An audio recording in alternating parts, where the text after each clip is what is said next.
Welcome back to the last report, where official records end and the real nightmare begins. Tonight, we're opening classified files from the Texas-Mexico border, unexplained disappearances, reality distortions, and ancient warnings carved into desert stone that modern authorities chose to ignore. What started as a routine traffic stop on a forgotten highway became something no trooper was prepared for. Something that proves the desert holds secrets far darker than cartel violence or human trafficking. So dim the lights, lock your doors, and prepare yourself. This is the Texas border case. My name is Thomas Garrett, badge number 2847, and I served as a Texas state trooper for 17 years before what happened on Highway 170 forced me into early retirement. If you're watching this from Texas, especially if you've ever driven the river road between Presidio and Lajitas after dark, I need you to pay close attention. Drop a comment. Have you ever seen mile markers that repeat? Have you ever noticed your fuel gauge dropping faster than it should? Or found your vehicle's clock running backwards? Have you ever felt the road beneath your tires turn to something softer, something that shouldn't exist on asphalt? Because if you have, then you've already touched the edge of what I'm about to describe, and you need to understand how much danger you are actually in. There is a 47-mile stretch of Highway 170 that runs along the Rio Grande through the Big Bend region, and locals who've lived there for generations call it La Carretera de los Perdidos, the Road of the Lost. On every official map, every GPS system, every state document, it's just another scenic highway, maybe a little remote, definitely beautiful in that stark desert way. But ask any trooper who's patrolled that route for more than a year. Ask the Border Patrol agents who work the sector. Ask the ranchers whose property lines touch that asphalt. And they'll tell you a different story. They'll tell you about the unwritten protocols, the radio calls that never get logged, the missing hours that everyone agrees to forget. What I'm about to tell you violates every regulation, every oath, every promise of silence I made to the department. But after what happened 3 weeks ago, after they found Deputy Marshal Chen's patrol unit 40 miles from where it should have been with no driver and every window covered in handprints from the inside, I can no longer remain silent. This is the story that the Texas Department of Public Safety would prefer stayed buried in redacted incident reports and sealed personnel files. It started on March 7th, 2019. Not the phenomenon itself, you understand. That's been there since long before the Spanish came through, probably since before the Comanche and Apache territories were established. But for me, for my understanding of what's really happening on that stretch of road, it started on that specific Thursday night when I pulled over a silver Honda Accord for a broken tail light at mile marker 23, just past the Contrabando movie set ruins. Before that night, I'd been a textbook trooper, academy graduate, commendations for traffic safety, 3 years in the Austin Metro before requesting a transfer to the Big Bend sector, because I wanted space, wanted to see stars at night, wanted to get away from the urban chaos that was wearing me down. In my 14 years before the incident, I'd handled everything from high-speed chases to drug interdictions, from domestic disturbances to border crossings. I'd testified in court dozens of times, maintained perfect documentation, never had a single complaint about my procedures or conduct. I was rational, methodical, exactly the kind of trooper they feature in recruitment videos. The shift started normally enough. I'd checked in at the Presidio substation at 1800 hours, reviewed the bulletin, noted that Border Patrol had logged increased activity near Redford, but nothing unusual for March. Weather was clear, temperature dropping into the 50s after a day in the low 80s. I was assigned to patrol Highway 170 from Presidio to the Lajitas checkpoint, a route I'd driven hundreds of times. My unit was in perfect mechanical condition. I'd just had the 60,000-mile service 2 weeks prior. Full tank of gas, all equipment functional. Radio check came through clean, everything by the book. I headed east out of Presidio around 1830 hours, watching the sunset paint the Chinati Mountains in shades of copper and crimson. This is the thing about the Big Bend region that people don't understand until they experience it directly. The landscape is alive in a way that feels almost conscious. The desert doesn't just sit there like scenery. It watches. It waits. It remembers. The rocks themselves seem to hold stories in their layers, and when the wind moves through the canyons, it carries sounds that don't quite match any natural phenomenon you can name. By 1900 hours, I was passing through Redford, population about 100 on a good day. Most of those folks ranchers or borderland families who've been there for generations. The town consists of maybe a dozen buildings, a small school, a community center, and several trailers scattered across properties that stretch for miles. I waved at old man Salazar sitting on his porch, and he waved back. But something about his expression made me uncomfortable. He looked worried. Not scared, exactly, but concerned in the way someone gets when they know something bad is coming, and they're too polite or too smart to warn you directly. I should have stopped. Looking back, I should have pulled into his dusty driveway and asked him straight out what had him looking that way. But I didn't. I had a patrol route to complete, and old man Salazar was always a little cryptic anyway.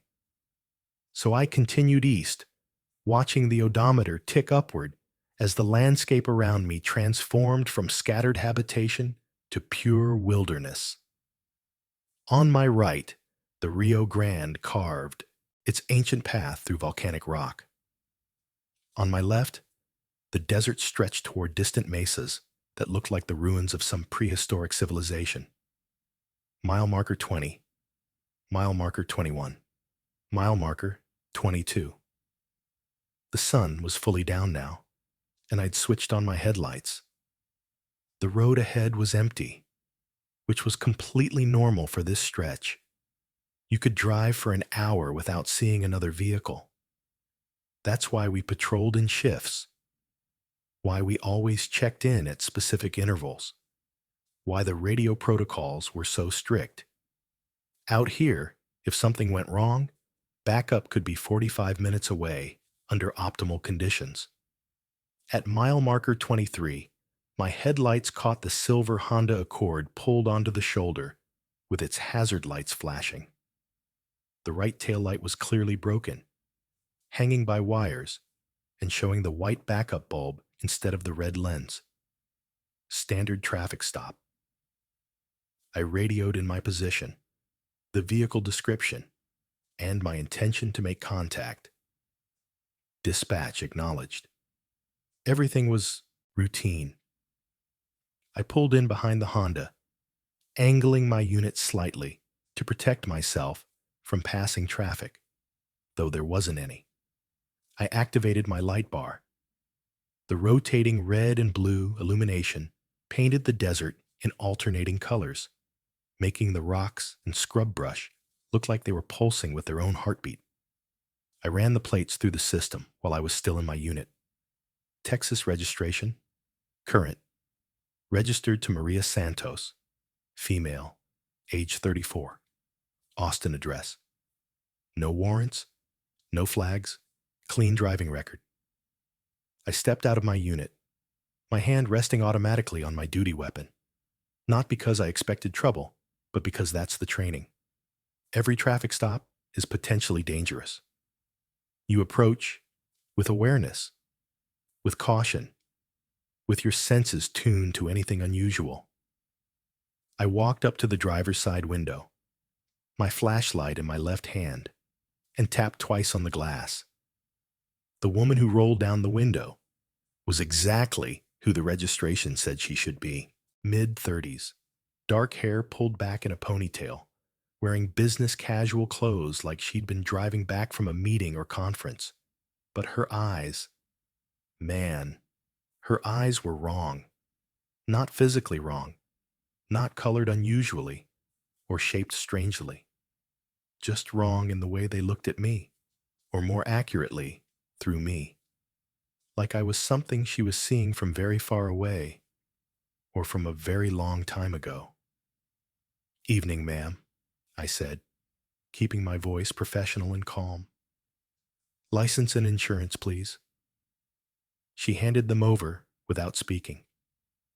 Her movements were smooth, but somehow disconnected, like she was piloting her own body from a slight distance. The documents were legitimate. Everything matched. Maria Santos, the address in Austin, a valid driver's license that wouldn't expire for another 3 years.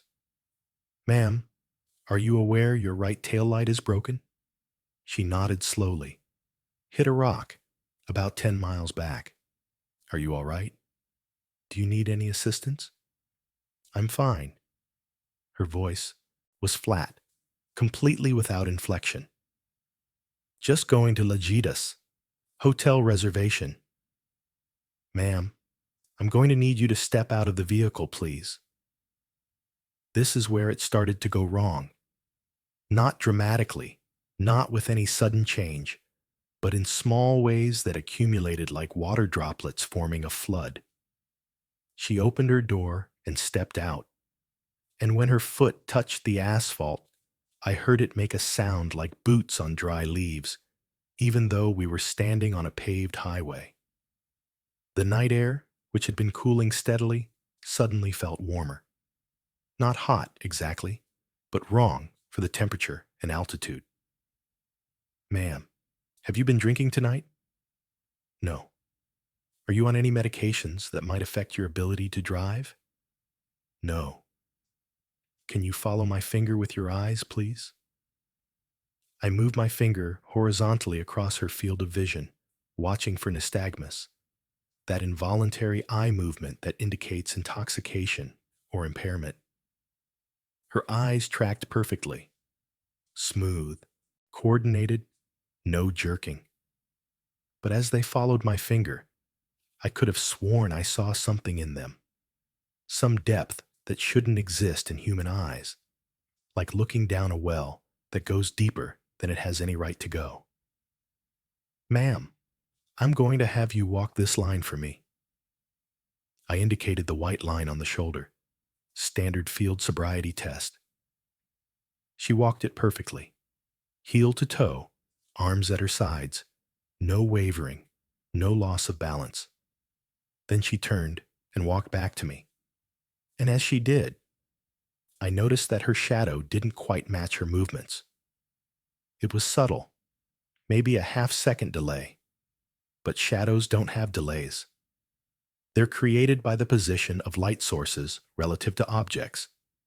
They don't move independently. I was about to tell her she could return to her vehicle when I noticed her hands. The skin was normal. No unusual coloring, no marks or tattoos. But when I looked closely, really closely, I could see patterns in the whorls of her fingerprints, geometric designs that seemed to shift when I tried to focus on them directly. Like those optical illusions that change depending on how you look at them. Except these weren't illusions. They were there, printed into her actual skin, and they were moving. "Ma'am, I need you to place your hands on the hood of your vehicle." She complied immediately. Too immediately. No hesitation, no question, no natural human resistance to being ordered around by authority. She just walked to the hood of her Honda and placed both palms flat against the metal. As soon as her skin made contact, I heard a sound like wind chimes, except there were no chimes. No wind strong enough to move them. The sound was coming from the car itself, or from her hands, or from the point where they touched. This is when I should have called for backup. This is when every protocol, every bit of training, every instinct should have had me reaching for my radio and requesting immediate assistance. But I didn't. Because some part of me, some part that had been quietly observing this whole interaction, understood that backup wouldn't help. Whatever was happening here existed outside the jurisdiction of the Texas Department of Public Safety. "Maria," I said, using her first name without meaning to, "what's really going on here?" She turned her head to look at me, and for the first time, her expression changed. It shifted from that flat, distant look to something that might have been pity or might have been resignation. "You should leave," she said quietly. "You should get in your vehicle and drive back to Presidio and forget you ever saw me." "I can't do that, ma'am. I'm conducting a traffic stop. I need to understand what's happening." "Understanding is the problem, Officer Garrett." She knew my name. I hadn't told her my name. My nameplate was there on my uniform, but the way she said it carried knowledge beyond reading a badge. Understanding is what opens the door. As long as you don't understand, as long as you think this is just a weird encounter on a lonely highway, you can still walk away. But the moment you understand, you become part of it. You become one of us. One of who? She smiled, and it was the saddest expression I've ever seen on a human face. "Los caminantes, the walkers, the ones who've seen what's between the miles." I took a step backward, my hand moving toward my radio. This was beyond strange now. This was into territory that required someone else to witness, to document, to verify that I wasn't experiencing some kind of mental break. But when I looked down at my radio, the digital display showed the time as 1847. That was impossible. I'd started this traffic stop at 1923. Time couldn't move backward. I looked at my watch. It showed 1927, 4 minutes later than when I'd initiated the stop. But the radio, which received its time signal from the same atomic clock network that synchronized everything from GPS satellites to power grids, showed nearly 40 minutes earlier. "It's starting," Maria said, still standing with her hands on her hood, still looking at me with that terrible sadness. "You felt it, didn't you? That moment when something changed? That's when you crossed the threshold. That's when the road noticed you. Ma'am, I'm going to need you to explain what you mean by that."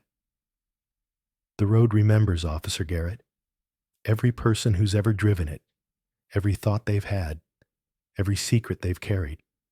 The asphalt is just a surface. Underneath, there's something older.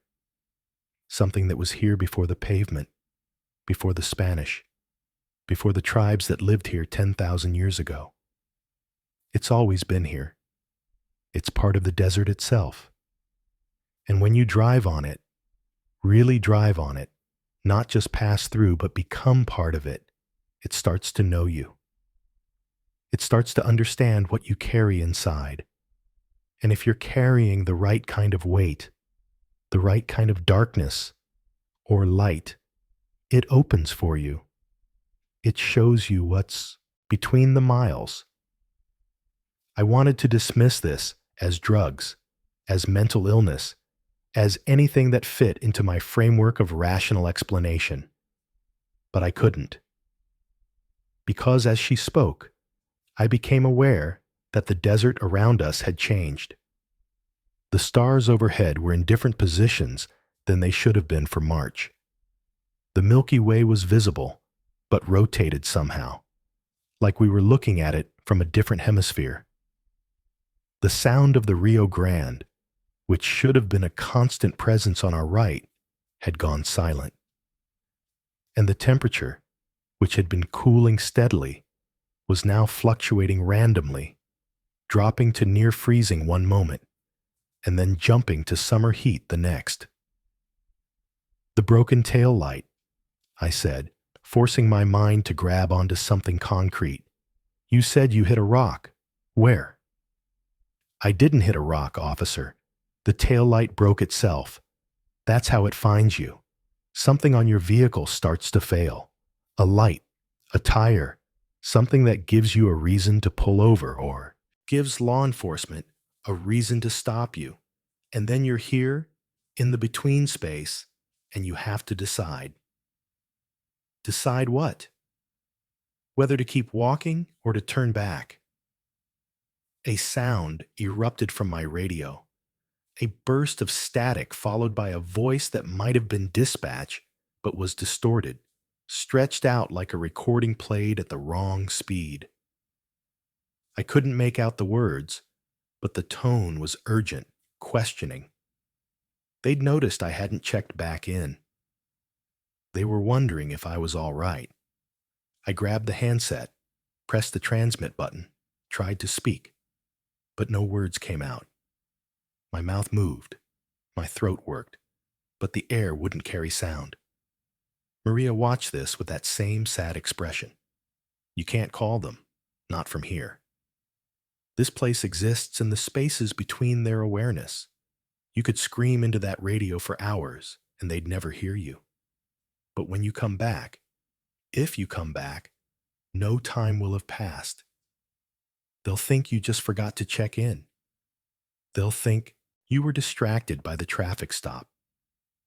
They won't know that you spent hours or days or weeks in the between. I dropped the handset and drew my weapon.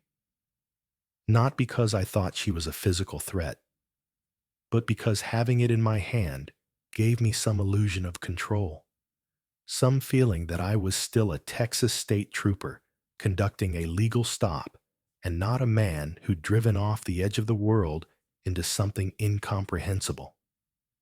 "Hands where I can see them," I said, my voice steady despite everything. "You're under arrest for what? What was the charge? Public intoxication? Except she wasn't intoxicated. Suspicious behavior. Except being weird isn't a crime. Possession of altered reality? There's no statute for that." She didn't move to comply or resist. She just stood there, hands still on her hood, and said quietly, "You're thinking about your daughter." I was. How did she know that? I hadn't been consciously thinking about Sarah, but as soon as Maria mentioned her, I realized my mind had been circling around my daughter like a moth around a flame. Sarah, who was 8 years old, who lived with her mother in Austin after the divorce, who I saw every other weekend and alternating holidays.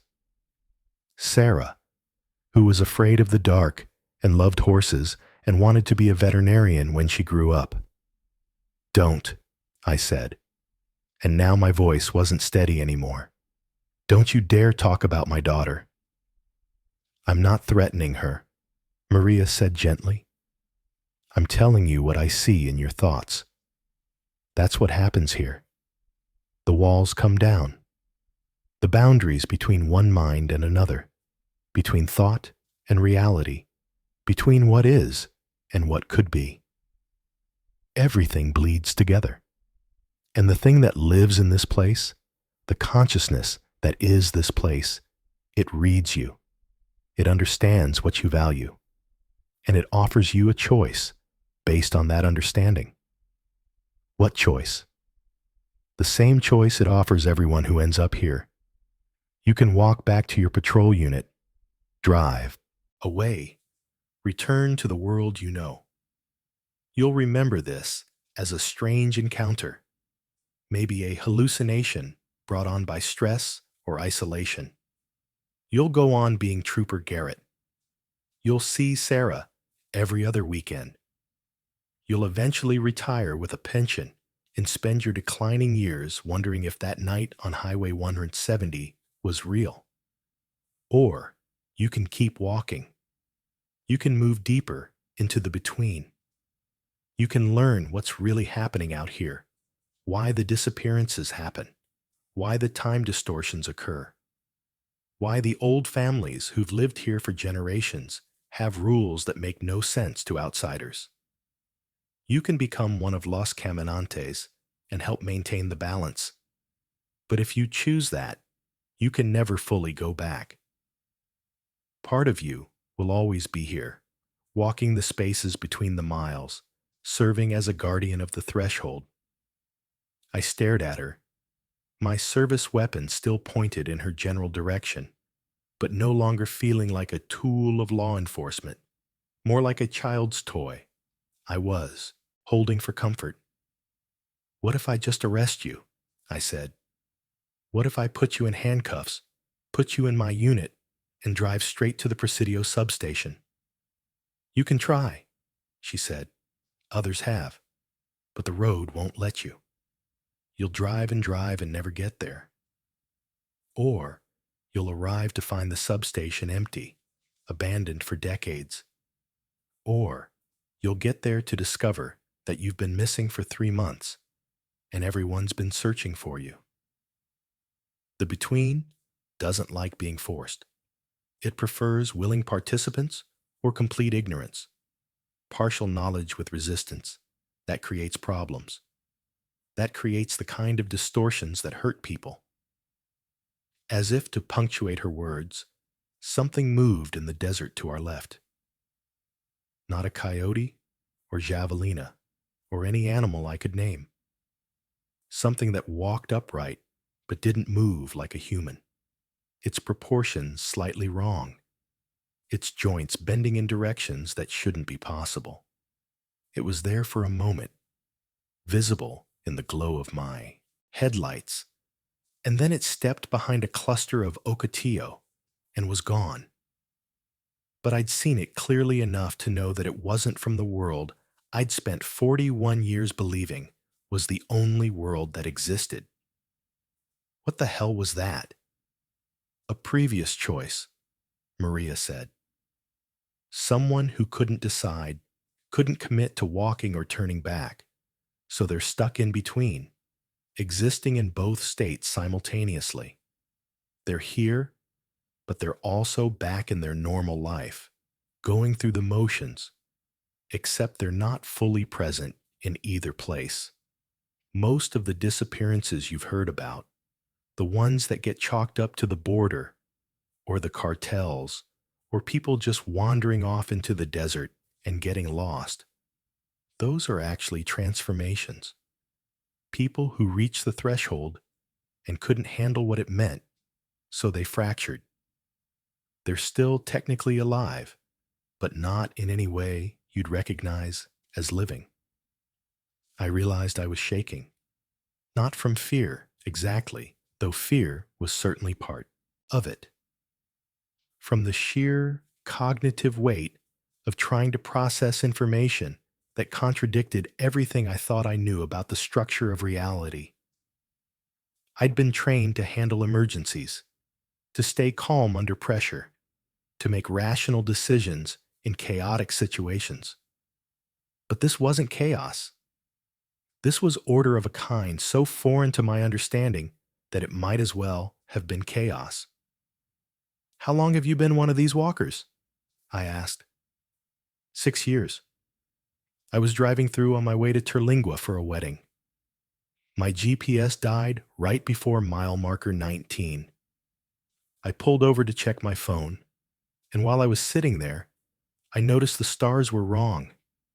I got out to look at them properly, and that's when I felt it. That presence, that awareness, like the desert itself was watching me. And then I met my predecessor, a man named Eduardo, who'd been walking since 1987. He explained what this place was, what it needed, what would happen if the balance wasn't maintained. I chose to stay. I chose to become a walker. And I've been maintaining this stretch of road ever since, helping guide people who accidentally cross the threshold, protecting those who are genuinely just passing through. Protecting them from what?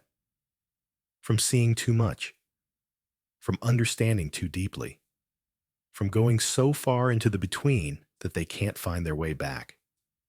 This section of Highway 170, from mile marker 19 to mile marker 66, exists in multiple states simultaneously. It's a road in Texas, yes, but it's also a pathway through layers of reality that most people don't know exist. And there are things that live in those other layers, things that would very much like to cross over completely, to exist in the solid world instead of the between. Los caminantes are the ones who make sure that doesn't happen. We walk the boundary. We maintain the separation. We keep both sides safe from each other. The radio crackled again, and this time I could almost make out words. Unit 2847. Status. Respond. They're getting worried, Maria said. You've been here longer than you think. Subjective time runs differently in the between. What feels like 20 minutes to you has been almost 2 hours for them. If you're going to decide, you need to decide soon. Because the longer you stay here without committing one way or another, the more unstable your position becomes. You could end up like those fractured ones, stuck forever in the uncertain space. I thought about my daughter. I thought about what it would mean to never see her grow up, or to see her only through a veil of partial presence, there, but not there, going through the motions of fatherhood, while my real consciousness walked eternally through desert spaces that existed between the folds of normal geography. I thought about my duty as a trooper, the oath I'd sworn to protect and serve. I thought about all those missing persons cases, all those families who'd lost people to these empty roads and had no answers, no closure, no understanding of what had really happened. And I thought about that thing I'd seen moving in the darkness, that transformed human who'd chosen neither path and had been trapped in the worst of both. If I walk away, I said slowly, if I get in my unit and drive back to Presidio right now, will I remember any of this? You'll remember that you pulled over a woman with a broken tail light. You'll remember that the encounter felt strange. The details will fade quickly, the way dream details fade. Within a few days, it'll just be a vague sense of unease when you drive this section of road. Within a few months, you won't even have that. The between prefers to remain unnoticed. And if I become a walker, then you'll see everything. You'll understand how the world really works, the layers beneath the layers, the truth under the truth. You'll have abilities that seem impossible by the standards of normal reality. You'll be able to move through the between, to appear where you're needed to protect the boundary. But you'll never be able to forget. You'll never be able to pretend the world is simple again. And you'll never be able to fully return to the life you had. You can still interact with normal reality, still see your daughter, still technically be Trooper Garrett, but part of you will always be here, walking the spaces that don't appear on any map. I holstered my weapon. My hands were steadier now. I'd made a decision, though I wasn't entirely sure what it was yet. Show me, I said. Show me what's really here. Maria's expression shifted to something like relief, mixed with sorrow. Are you sure? Once you see, you can't unsee. Once you understand, you can't unknow. I'm sure. If this is real, If this is actually happening and not some elaborate hallucination or psychotic break, then I need to know. I need to understand what I'm choosing between. She nodded slowly, then removed her hands from the hood of her vehicle. As soon as she broke contact with the metal, the world around us changed. Not gradually, not with any transition, but instantly, like someone had flipped a switch that controlled which version of reality we were perceiving. The highway was still there, but it was different. The asphalt had markings that hadn't been there before, symbols and signs in languages I didn't recognize, glowing faintly with their own phosphorescent light. The desert on either side was no longer empty. I could see structures, buildings that existed in a state of partial transparency, as if they were only halfway present in this particular layer of reality. Some looked ancient, stone constructions that predated any historical architecture I knew. Others looked futuristic, made of materials that shouldn't exist, their geometry impossible according to conventional physics. And there were people, not many, but enough to make it clear that this between space wasn't empty. They walked along the highway or stood in small groups near the phantom structures, and while they looked mostly human, there was something off about each of them. A woman whose shadow moved independently of her body. A man who seemed to be slightly out of phase with his surroundings, like a double-exposed photograph. A child who appeared to be aging and de-aging in real time, cycling through years and seconds.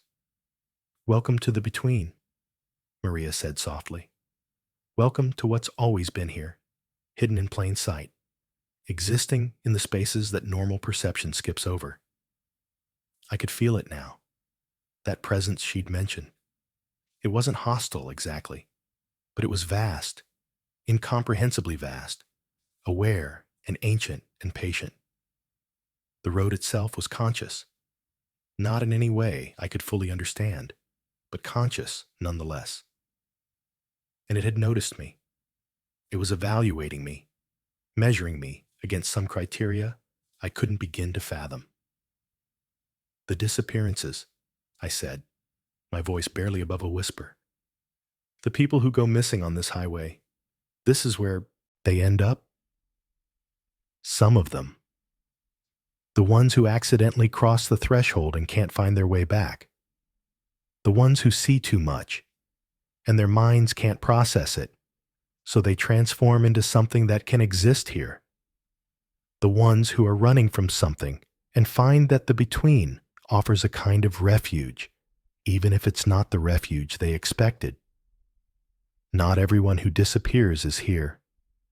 Some genuinely get lost in the desert, or fall victim to crime, or choose to vanish for reasons that have nothing to do with this place.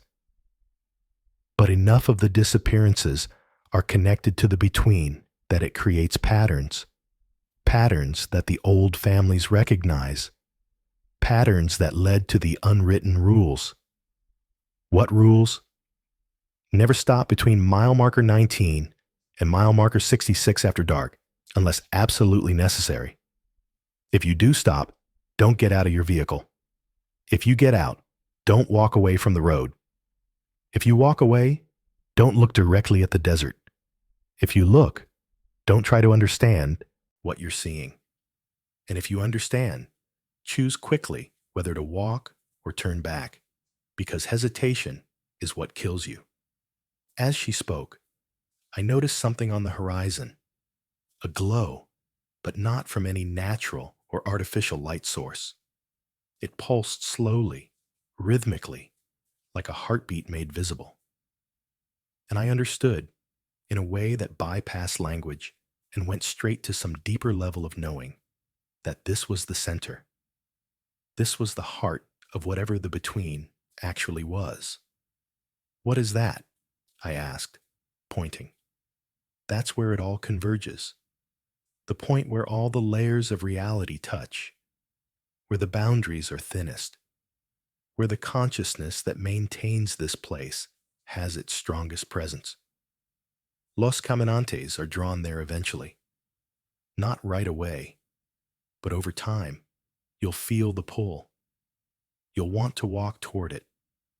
And when you get there, you'll have to make another choice, a final one, about whether to merge completely with the between or maintain some connection to the normal world. Have you been there?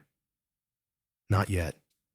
I've been resisting the pull for 6 years, maintaining my connection to my old life, to my family in Austin, to the person I was before I became a walker.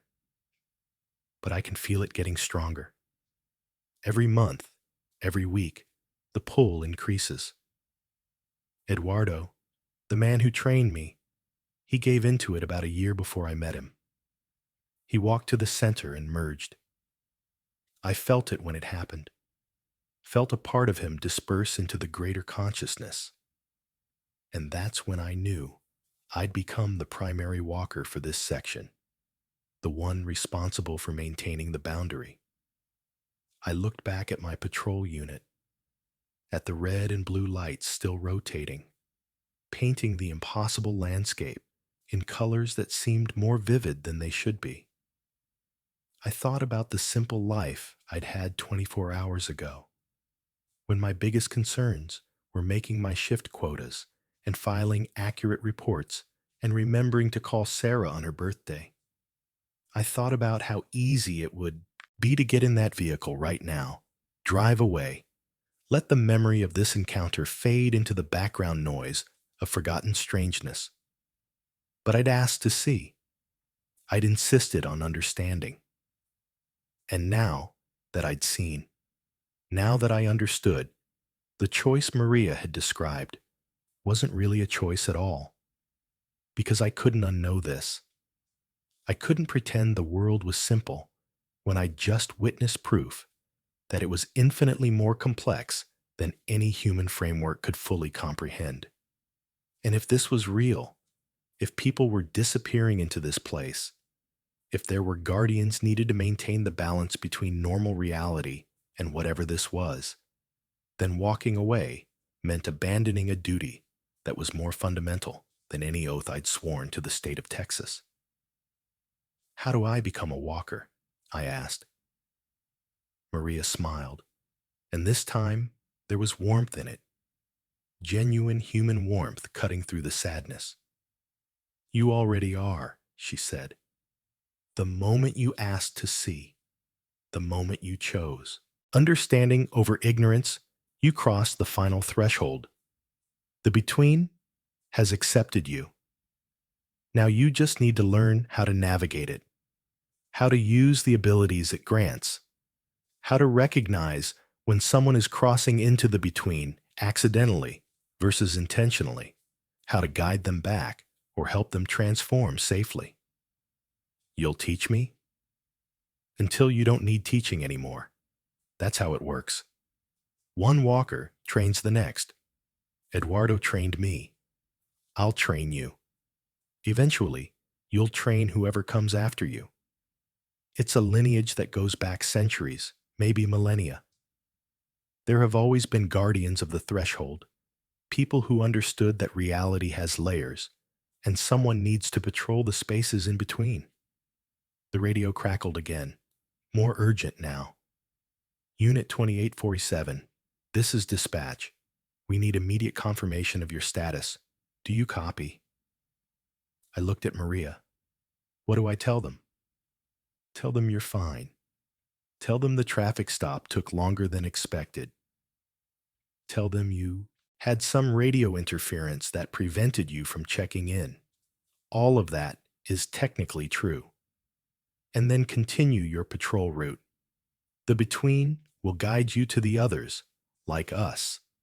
The ones who need help crossing back, or the ones who need to be prevented from crossing at all. You'll start to feel it, an intuition that tells you where to be and when. Trust it. The road knows. I picked up my handset, pressed the transmit button, and this time my voice worked perfectly. Dispatch, Unit 2847. I'm 10-4. All clear. Had some radio issues at my location. Continuing patrol route now. The response came back immediately, the dispatcher's relief evident even through the static. Copy that. Unit 2847. Confirm your position. Mile marker 23 on Highway 170, just east of Redford, proceeding toward Legitas. Copy. Maintain regular check-ins. Will do. Unit 2847 clear. I hung up the handset and looked at Maria. She was walking back to her Honda, her movements once again normal, human, completely ordinary. The between was still visible around us, the phantom structures and impossible people and glowing symbols. But I could sense now that I could adjust my perception, could choose to see just the normal layer of reality or to see the deeper layers underneath. It was like learning that you'd been looking at the world through a filter your entire life, and someone had just shown you how to remove it. Where will you go now? I asked. Back to Austin. I have a job there, an apartment, a life that still mostly functions in normal reality. The between doesn't require you to abandon everything. You just learn to move between worlds, to exist in both places. You'll figure it out. The adjustment takes time, but you'll adapt. We all do. Will I see you again? Probably. Los Caminantes cross paths often, especially those of us working the same general region. We help each other. We share information about patterns we've noticed, about new thresholds opening or old ones closing, about individuals who might need guidance. There's a whole network of us stretching across the country, maybe across the world. You're part of that network now. She got in her Honda, closed the door, started the engine. The broken taillight was suddenly whole again, glowing red and normal. She pulled onto the highway without looking back and drove east, her taillights disappearing around a curve in the road. I stood there for a moment, taking in the transformed landscape, trying to process the fundamental shift in my understanding of reality. Then I got back in my patrol unit, put it in drive, and continued my route. But everything was different now. The road that had seemed simple and straightforward for 14 years of patrolling now revealed itself as a complex tapestry of overlapping realities, each one operating according to its own rules, all of them somehow coexisting in the same physical space. The next morning, I drove back to Presidio and spent the day in the municipal archives looking for anything that might explain what I'd experienced. I needed to understand if this was madness or revelation, if I'd suffered some kind of psychological break, or genuinely encountered something beyond normal reality. The records were sparse, but they were there. References in old surveyors' logs to temporal anomalies along certain sections of the highway. Sheriff's reports from the 1960s describing drivers who'd pulled over and simply vanished, leaving their vehicles running with the doors open. Border Patrol incident files mentioning agents who'd experienced disorientation and memory loss in specific areas. I found a newspaper article from 1923 about a group of travelers who disappeared near what was now mile marker 34. The story described how a rescue party had found their Model T abandoned but in perfect condition, with all their possessions still inside, food still warm in their camp pots. The rescue party reported feeling an oppressive sense of wrongness in the area and refused to search after dark. The travelers were never found. The case was closed as presumed death by exposure. But the article quoted the rescue party leader saying something that made my blood run cold. It was as if the desert had swallowed them whole, not their bodies, but their very existence, leaving behind only the things that didn't matter. I interviewed Old Man Salazar, who'd lived in Redford his entire 78 years.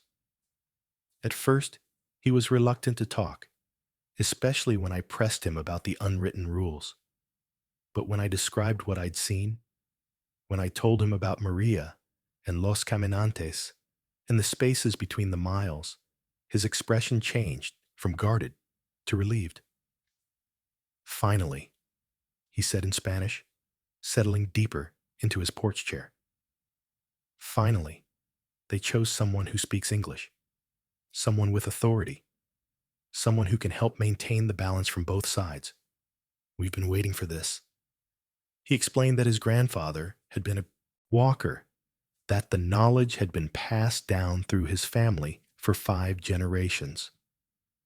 The phenomenon wasn't new.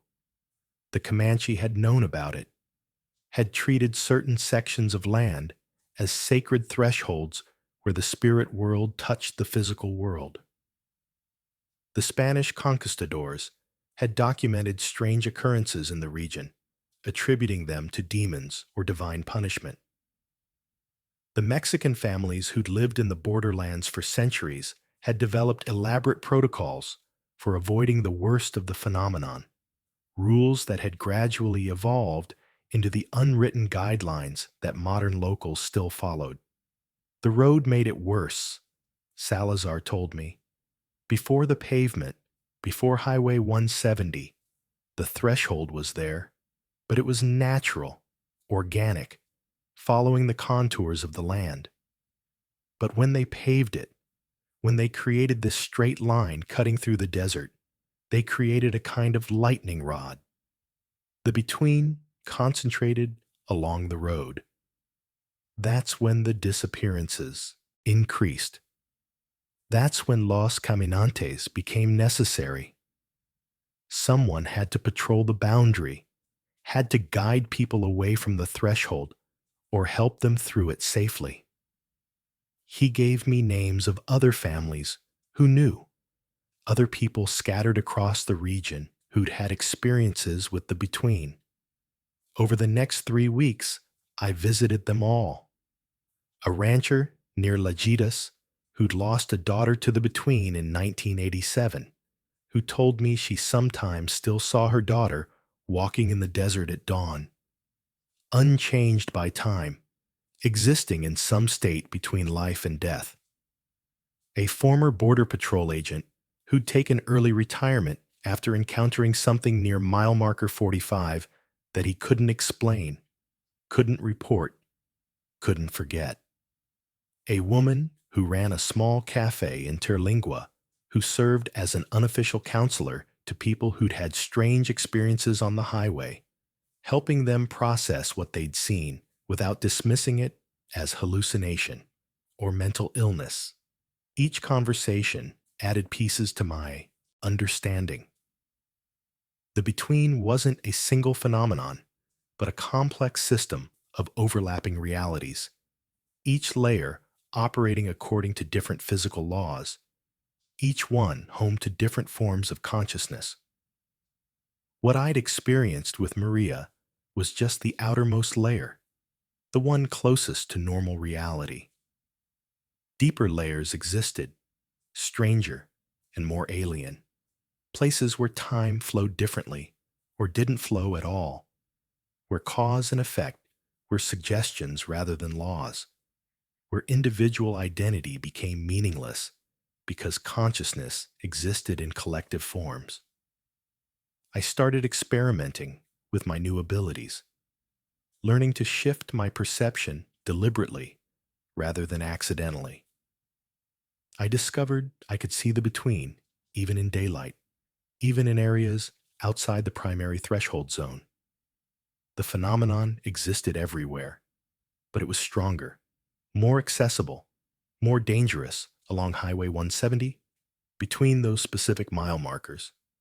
I learned to sense when someone was close to crossing, could Feel the distortion in reality that occurred when a person's consciousness began to resonate with the between frequencies. My first deliberate intervention came about 6 weeks after my transformation. I was patrolling near mile marker 38 around 2300 hours when I felt it, that distinctive ripple in reality that indicated someone was crossing the threshold. I found them pulled over at a scenic overlook, a couple in their 20s taking photographs of the night sky. They'd been there for about 20 minutes, and I could see they were beginning to perceive the between. The stars they were photographing were starting to show patterns that didn't exist in normal space, constellations that formed and dissolved in real-time mathematical forms that carried meaning beyond simple geometry.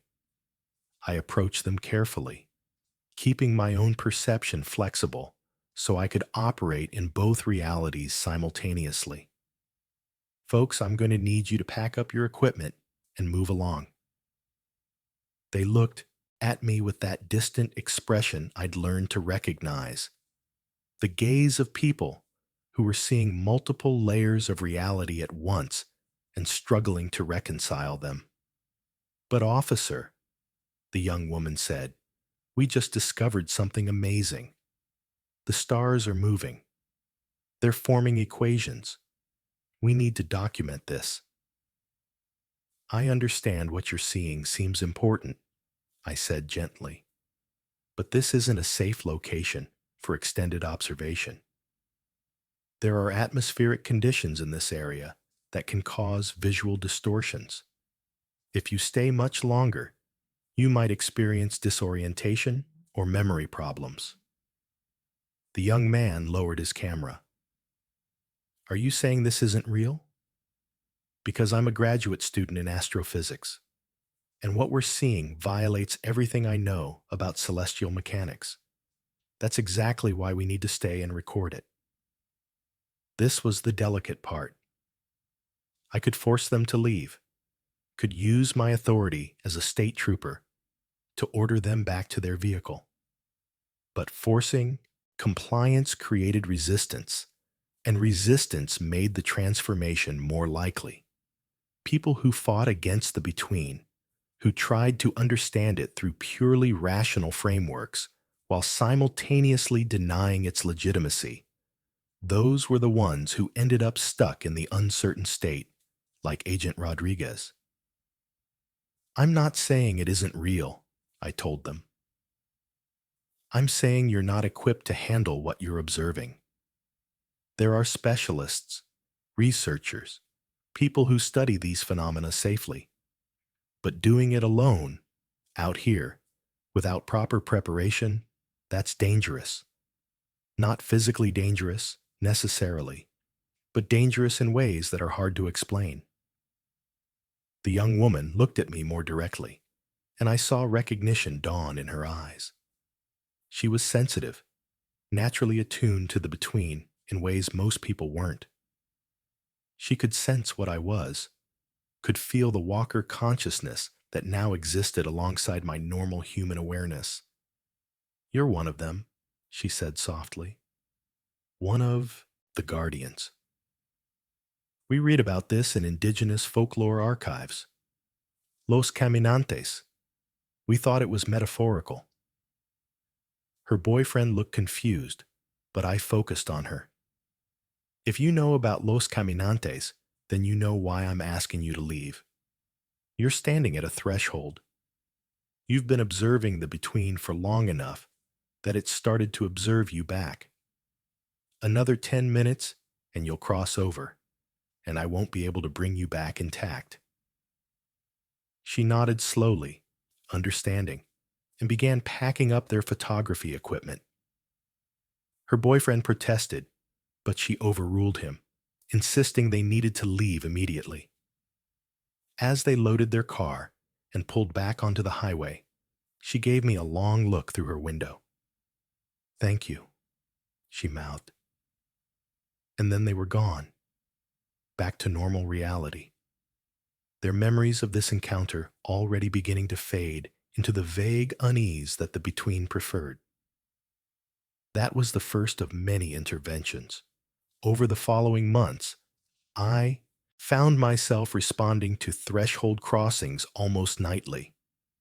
The phenomenon was escalating. The boundaries were weakening. What had once required specific conditions and extended exposure could now happen in minutes under the right circumstances. I started recognizing patterns in who was vulnerable to crossing. Artists seemed particularly susceptible, their minds already trained to perceive reality from multiple perspectives. Scientists approaching paradigm shifts in their understanding, their consciousness prepared to accept fundamental changes in their worldview. People in crisis, their normal frameworks of meaning shattered by grief or trauma or existential questions. Children, whose sense of reality was still flexible enough to accommodate the impossible. I learned to identify the early warning signs. A person who'd been exposed to the between would develop a slight tremor in their hands, not constant, but intermittent, as if they were existing in two states simultaneously, and the states weren't quite synchronized. Their pupils would dilate beyond what light conditions warranted, the eye attempting to take in more information than normal perception required. They'd start speaking in slightly disconnected sentences, their thoughts jumping between topics in ways that made perfect sense from the between perspective, but seemed random in normal conversation. I met other walkers during this period. Samuel, who patrolled a section of Route 66 through New Mexico, where similar phenomena occurred. Jennifer, who worked the Pacific Coast Highway near Big Sur, where the ocean itself seemed to serve as a boundary between realities. Marcus, who maintained a threshold in the Cascades, where the mountains created natural focal points for the between. We shared information, techniques, warnings about new developments. We formed a network, an unofficial organization that stretched across the country, probably across the world, anywhere that boundaries between realities grew, thin enough to require active maintenance. Samuel taught me about temporal looping, how to recognize when someone had gotten stuck in a repeating section of the between, experiencing the same few minutes or hours over and over while decades passed in normal reality. Jennifer showed me techniques for using natural features as anchors, ways to strengthen boundaries by working with the inherent structure of the landscape rather than against it. Marcus explained the deeper layers, the realms beyond what I'd initially experienced, places where consciousness existed in forms so alien that human minds couldn't perceive them without transforming into something fundamentally different. And I learned about the casualties. Walkers who'd pushed too far too fast, who'd tried to explore the deepest layers before they were ready, who'd lost themselves in the between and never returned to any recognizable form of existence. Families who'd lost loved ones to the thresholds, not knowing the truth, forced to accept vague explanations about disappearances or accidental deaths. Communities that had been quietly devastated by phenomena they could never discuss publicly, could never grieve openly, because the truth would sound like collective insanity to anyone who hadn't experienced it directly. I maintained my patrol duties, filing reports that documented the mundane aspects of my work, while carefully omitting any reference to the between. As far as the department was concerned, I was a model trooper, professional and competent, perhaps a bit odd in my devotion to Highway 170, but effective in my assigned role. They didn't know that I was spending 8 to 12 hours every shift navigating realities they didn't know existed, intervening in crises that would never appear in any official record, maintaining boundaries that protected not just the people in my patrol zone, but the fundamental structure of reality itself. The costs accumulated slowly. My relationship with Sarah deteriorated as I became less and less present in her life. My ex-wife stopped hiding her concern about my mental state. My colleagues started making comments about how I'd changed since taking the Big Bend posting, how I seemed distracted or distant, how I'd stopped participating in social events and seemed to prefer isolation. I couldn't explain that I wasn't isolated at all, that I was constantly in communication with other walkers, constantly monitoring the between, constantly engaged in work that was more demanding and more important than anything I'd done in my previous life. I started keeping more detailed records, documenting everything I learned about the between, the patterns I observed, the techniques I developed. I wrote it all in code, using a cipher I'd created based on walker knowledge, ensuring that if something happened to me, if I crossed over permanently or merged with the central consciousness, the information would survive. I photographed the threshold zones in Neyune, their various states, capturing images of the between that looked like nothing to untrained eyes, but carried vital information for other walkers. I recorded audio of the sounds the desert made when reality was thin, frequencies that existed at the edge of human perception, but that indicated critical information about the stability of the boundaries. And I learned about the costs. Because Maria had been right, that I could still see Sarah, could still technically be her father, but I wasn't fully present anymore.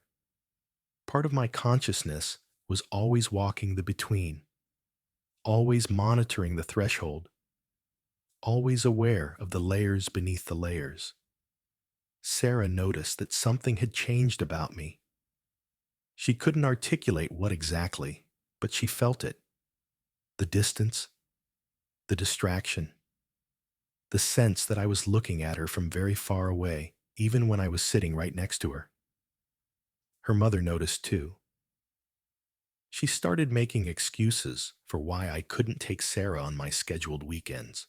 She never said it directly, but I could tell she thought I was having some kind of breakdown, that the isolation of the Big Bend posting had gotten to me in ways that made me unsafe or unstable. I couldn't explain. How do you tell your ex-wife that you become a guardian of the spaces between realities, that you're protecting humanity from threats they don't even know exist? She'd think you were insane. Any rational person would. So I accepted the reduced custody. I accepted the concerned looks from my supervisors when my report started becoming less detailed, less focused on the mundane aspects of traffic enforcement, and more cryptic about the actual nature of my patrol duties. I accepted that I was losing the normal life I'd had, piece by piece, as the between claimed more and more of my attention and energy. But I also accepted that this was necessary, because I saw what happened when the balance wasn't maintained. I witnessed a threshold opening near mile marker 47 that allowed something through, something that existed in the between, but tried to manifest fully in normal reality. It was my responsibility, along with two other walkers, to force it back and seal the opening. The process took 3 days of subjective time in the between, though less than an hour passed in normal reality. And when it was over, when the entity had been returned to its proper layer and the threshold sealed, I understood viscerally why this work mattered. That thing, if it had crossed over completely, would have been catastrophic. Not violent, necessarily, but its mere presence in solid reality would have created distortions that could have killed hundreds of people, maybe thousands. The unwritten rules started to make perfect sense. Never stop between mile marker 19 and mile marker 66 after dark, because darkness makes the threshold more permeable. Don't get out of your vehicle, because your vehicle is a bounded space that exists firmly in one reality. Don't walk away from the road, because the road is the anchor point, the fixed reference that keeps you connected to the normal world. Don't look directly at the desert, because direct observation strengthens the connection to the between. Don't try to understand what you're seeing, because understanding is what triggers the transformation from observer to participant. These rules weren't superstition. They were practical safety protocols developed over generations of experience with the between, passed down from elder to elder, from walker to walker, preserved in the oral traditions of families who'd lived in the borderlands long enough to know the truth. I started documenting everything, keeping a journal that I wrote in code, so that if anyone found it, they'd think it was just cryptic notes about patrol procedures, rather than a record of interactions with non-human entities and trans-dimensional phenomena. I photographed the between when I could, using methods that Maria taught me, special camera settings and timing that could capture images of the layered realities. Most of the photos looked like glitches or double exposures to anyone who didn't know what they were looking at. But to another walker, they were proof, documentation, evidence that this was all real. I met Eduardo's spirit once, or what remained of him after he'd merged with the central consciousness. He appeared to me as a translucent figure standing on the highway near mile marker 34, and he told me things about the history of the between that Maria hadn't known. He explained that the phenomenon wasn't unique to Highway 170, that there were thresholds all over the world, places where realities touched and required guardians. He said that the consciousness that maintained these places was something like a planetary immune system, a natural function of reality itself, protecting against incursions from realms that would be toxic to normal existence. "You're not fighting invaders," he told me in Spanish, his voice echoing strangely in the liminal space. "You're maintaining quarantine. You're ensuring that things stay where they belong, that the boundaries between states of existence remain intact. It's not good versus evil. It's order versus chaos, structure versus dissolution." That conversation changed how I thought about my role. I'd been conceptualizing it as law enforcement, as protecting people from threats, but it was more fundamental than that. It was maintenance. It was gardening on a cosmic scale, pruning back growths that threatened to overwhelm, reinforcing barriers that were showing signs of wear, guiding natural processes in directions that allowed for coexistence rather than conflict. 3 years after my first encounter with Maria, I got a call from Border Patrol about a missing agent. Special Agent Rodriguez had been patrolling near mile marker 52 and hadn't checked in for 6 hours. His vehicle had been found abandoned, with the engine running, all his equipment still inside, no signs of struggle or foul play. I knew immediately what had happened. He'd crossed into the between, probably accidentally, probably without any framework for understanding what he was experiencing, and he'd transformed. He was lost in the liminal space, neither here nor there, trapped in the uncertain state that Maria had warned me about. The official search began at dawn. multiple agencies coordinating a grid search of the area surrounding his last known position. They were looking for a body, or signs of violence, or evidence that he'd been taken by human traffickers or cartel operatives. They were searching normal reality with normal tools, completely unaware that Rodriguez existed in a state they couldn't perceive with standard equipment or standard assumptions. I participated in the official search while conducting my own investigation in the between. It took time to track him because he wasn't stationary. He was moving through the desert in patterns that followed the contours of the threshold itself, walking along invisible boundaries that marked the edges of different reality layers. From the normal perspective, his path would have seemed random, erratic, the wandering of someone who'd lost their mind or was suffering from dehydration and exposure. But from the between perspective, his movements made perfect sense. He was following the flow of consciousness through the liminal space, being pulled along currents that existed in dimensions the search parties couldn't measure. I found him 2 days later in subjective time, though only 6 hours had passed in normal reality.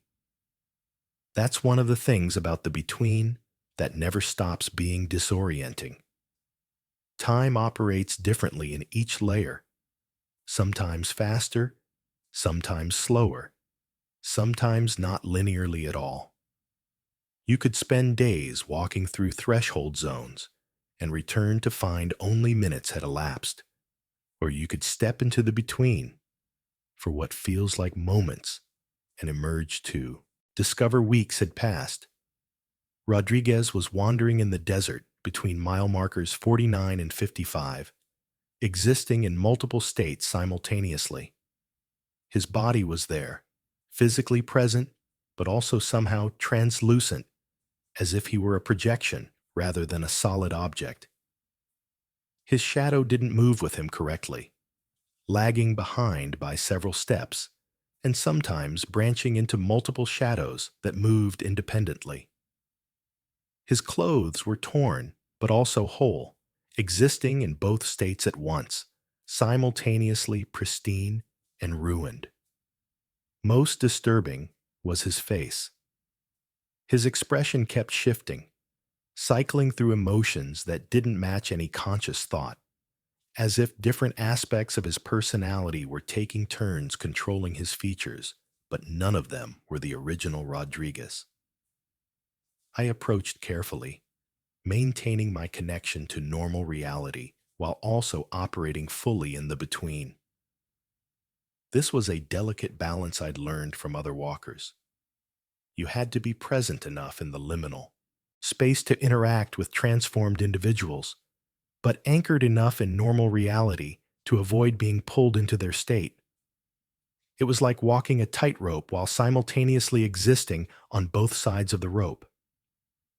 "Agent Rodriguez," I called out, pitching my voice to carry through multiple layers of reality. "I'm Trooper Garrett. I'm here to help you." He turned toward me, but his eyes didn't focus properly. They looked through me, past me, at things that existed in dimensions I couldn't fully perceive, even with my walker abilities. When he tried to speak, multiple voices came out, overlapping and out of sync, saying different words simultaneously. "Help. Don't. It's beautiful. I'm lost. The patterns. Save me. I'm becoming. Can you see? The mathematics of existence. Please. It hurts. It doesn't hurt. I understand everything. I understand nothing." This was worse than I'd expected. Rodriguez hadn't just crossed into the between. He'd fragmented. His consciousness had split across multiple layers, each piece experiencing a different version of reality, and none of them could integrate back into a unified whole. This was the worst-case scenario, the transformation that couldn't be reversed, the state that left someone technically alive but functionally destroyed as an individual. I spent hours with him, trying different techniques to pull him back together. I attempted to anchor him using grounding exercises, having him focus on physical sensations or specific memories.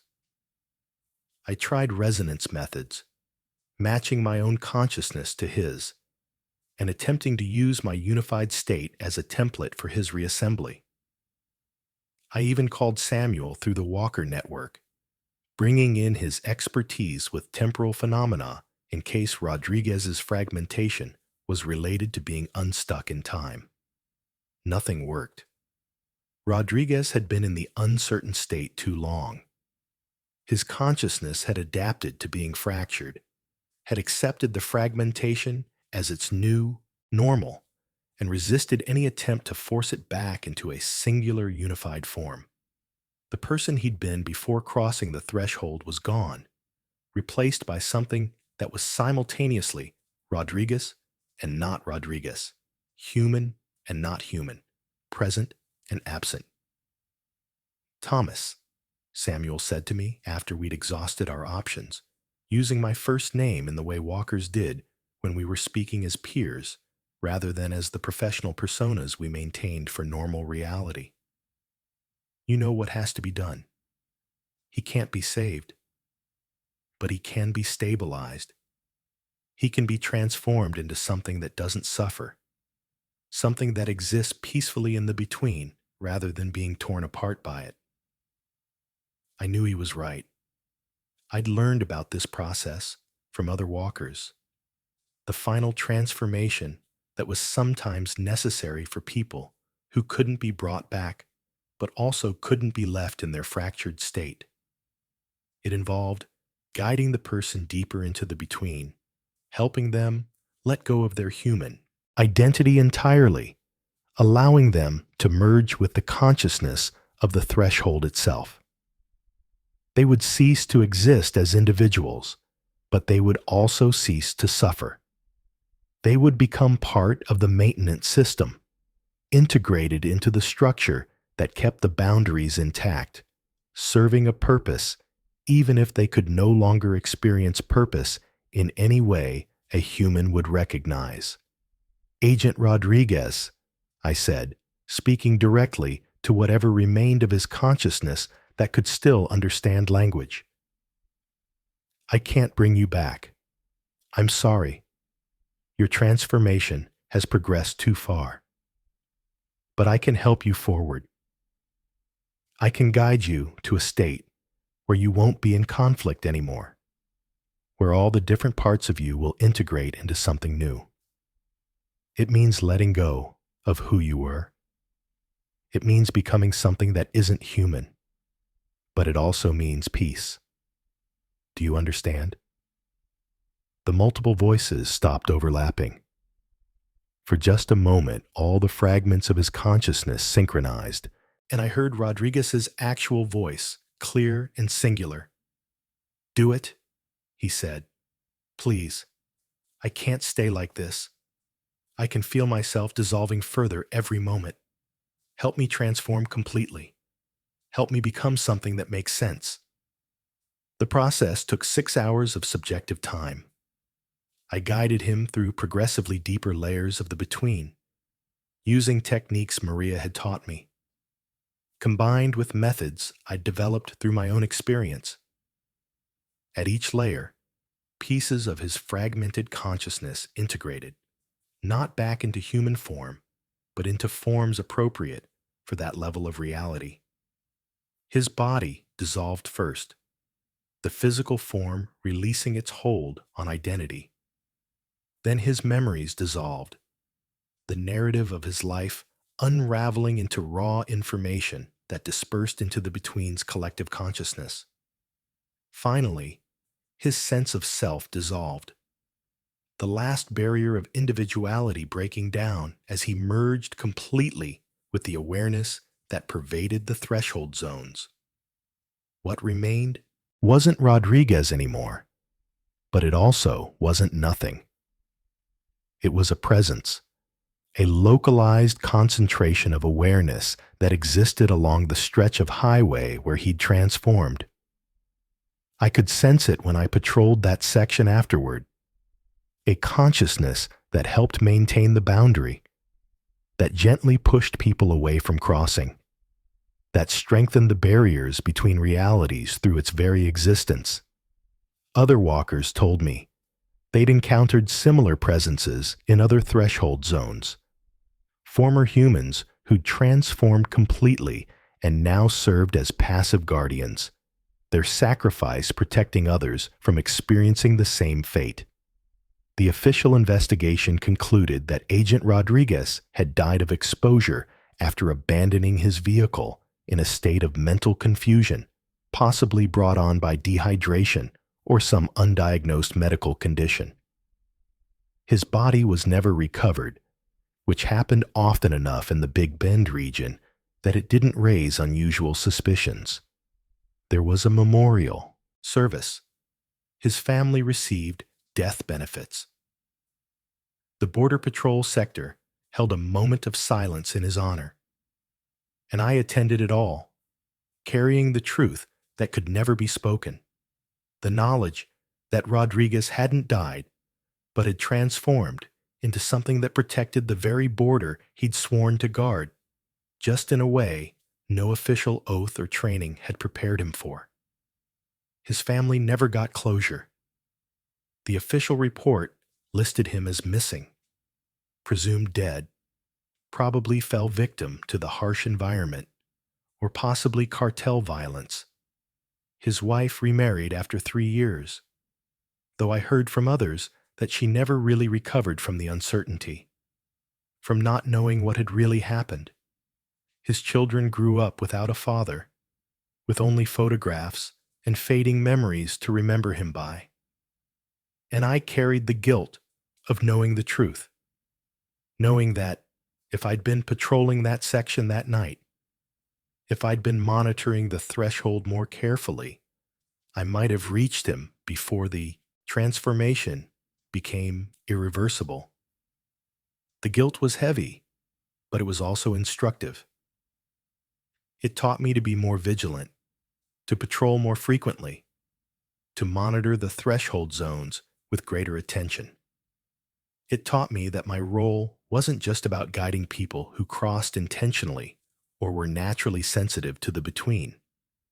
It was also about preventing accidental crossings, about recognizing when normal people doing normal jobs might inadvertently stumble into situations that would transform them beyond recognition.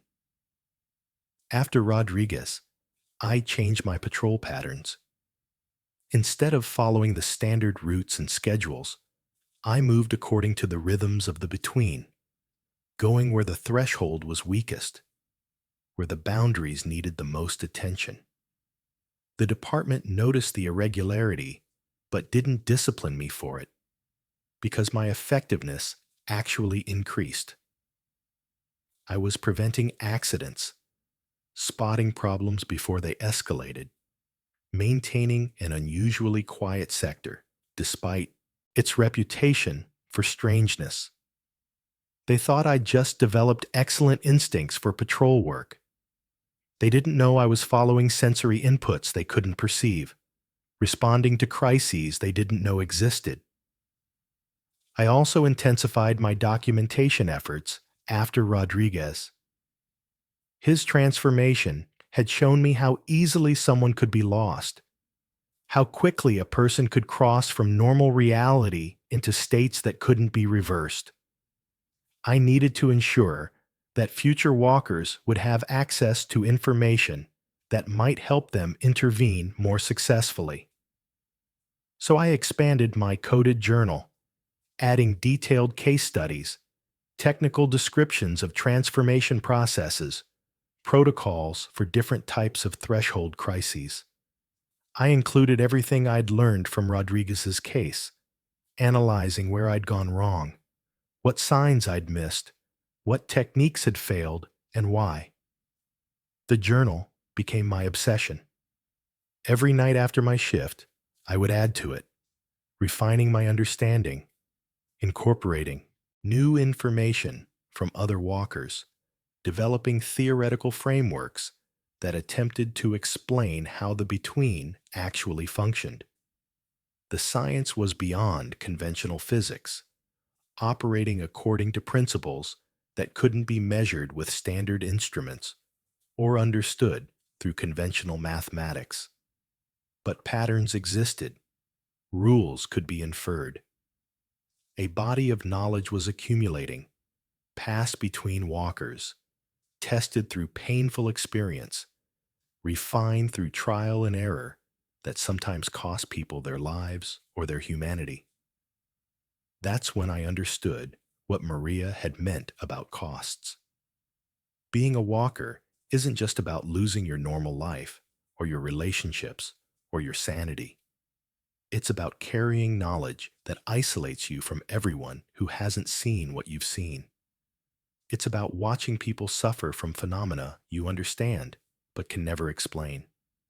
It's about making choices that seem cruel or negligent or insane from the outside, but are actually the most compassionate options available given the true nature of reality. Sarah turned 13.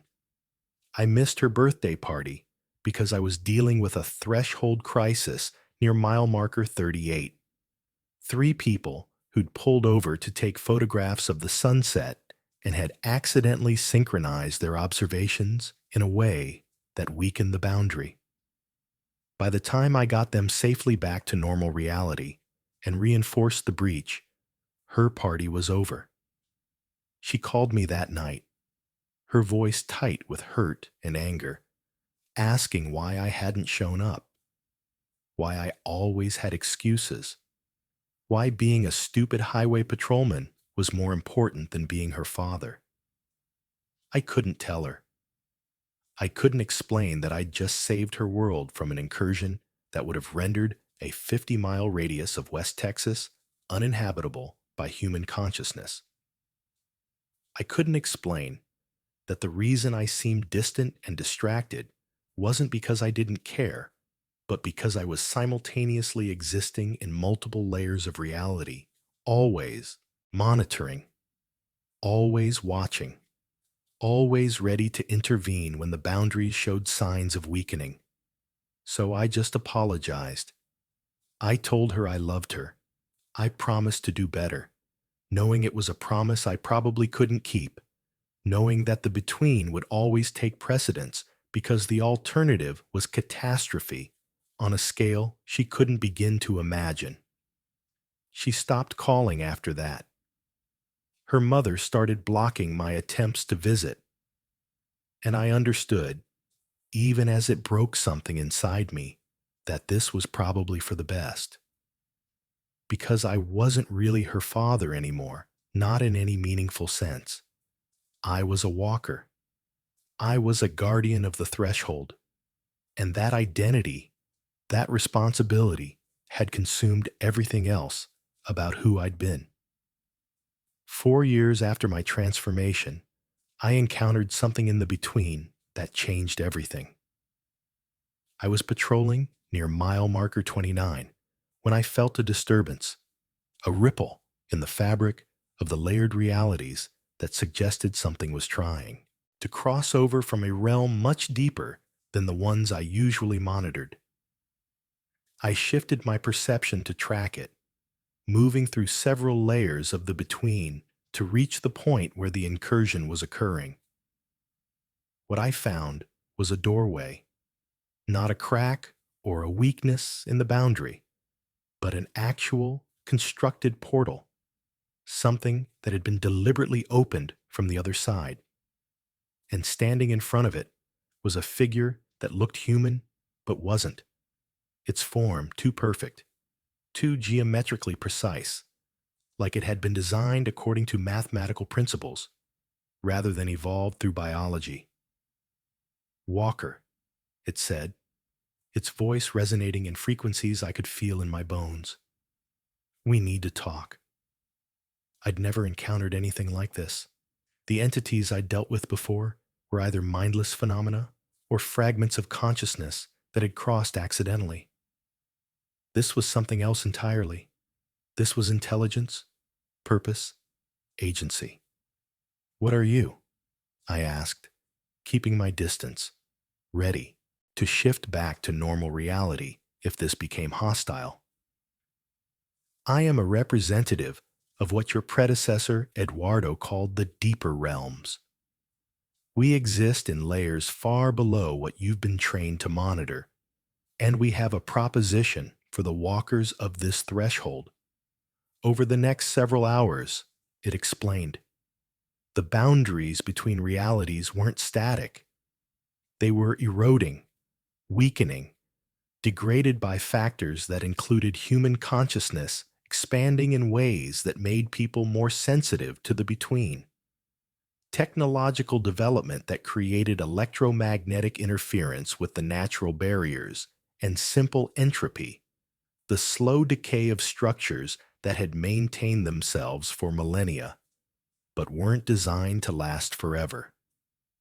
The deeper realms wanted to help reinforce the boundaries, but they needed cooperation from the walkers, needed access to the threshold zones, so they could work on the structural elements that existed below the layers we normally monitored.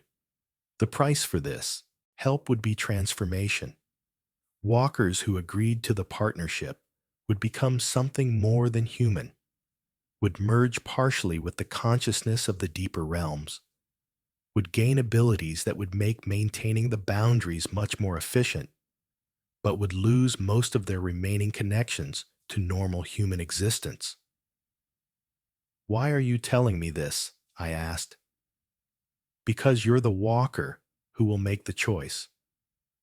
Your predecessor, Maria, is close to merging with the center. You'll become the primary guardian of this threshold within the year.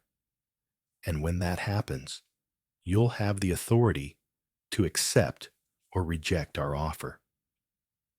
We're giving you time to understand what we're proposing, to evaluate the costs and benefits, to make an informed decision. And if I reject it, then the boundaries continue to weaken.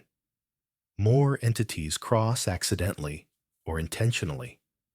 More humans transform in uncontrolled ways. More disasters like what happened to Agent Rodriguez. Eventually, maybe in decades, maybe in centuries, the barriers fail completely and all the layers collapse into each other. Reality as you know it ends, not with violence or catastrophe, but with dissolution, everything existing in all states simultaneously, order replaced by chaos. It showed me images, projections of what this collapse would look like. Cities, where buildings existed in multiple temporal states at once, flickering between construction and ruin. People aging and de-aging randomly, their lifespans compressed or extended without pattern or predictability. The natural world transforming into something alien, plants and animals evolving in real time through millions of years of compressed adaptation. It was beautiful in a terrible way, like watching the heat death of the universe compressed into a single moment. I'll think about it, I said. The entity nodded. That's all we ask. When you're ready to decide, open your perception to the deepest layer you can reach and call for us. We'll hear you. We'll return for your answer. Then it stepped back through the portal, and the doorway closed, leaving no trace that it had ever been there, except the memory burned into my mind and the fundamental shift in how I understood my role as a walker. I didn't tell the other walkers about this encounter. Not immediately. I needed time to process it, to understand the implications, to evaluate whether this was a genuine offer or some kind of manipulation. But as I continued my patrols over the following months, I started to notice what the entity had described. The boundaries were weakening. The between was becoming more accessible, more visible, more permeable. I was intervening in threshold crossings almost nightly now, whereas they used to occur maybe once or twice a week. Maria disappeared 6 months later. Not disappeared in the normal sense, but merged completely with the central consciousness. I felt it happen, felt her individual identity dissolve into the greater awareness that maintained the between. One moment, she was texting me about a pattern she'd noticed near mile marker 45, and the next moment, I knew with absolute certainty that she was gone, transformed, integrated into something that wasn't human anymore, but also wasn't dead. And that's when I became the primary walker for Highway 170. That's when the full weight of the responsibility settled onto me, when I understood that every decision about this threshold was now mine to make, when I felt the pull toward the center that Maria had described. That magnetic attraction toward merging with something incomprehensibly vast. I think about the entity's offer every day. I think about what it would mean to accept, to become something more than human, to gain the power to maintain the boundaries more effectively, but to lose everything that still connects me to the world I used to know. I think about Sarah, who's 15 now, who probably doesn't even remember what I used to be like before, the transformation. I think about all the other people who depend on these boundaries, holding, who live their normal lives completely unaware that reality is far stranger and more fragile than they could ever imagine. And I think about Agent Rodriguez, trapped forever in the between because I wasn't vigilant enough, because I didn't understand the patterns well enough, because I was still learning when I should have already been an expert. The choice isn't simple. It's never simple, but it's coming. I can feel it approaching like a storm on the horizon. Inevitable, transformative, final. 3 weeks ago, I found Deputy Marshal Chen's patrol unit at mile marker 52, the same location where Rodriguez vanished. The vehicle was locked from the inside, every window covered in handprints that pressed outward as if someone had been trying to escape. But the driver's seat was empty.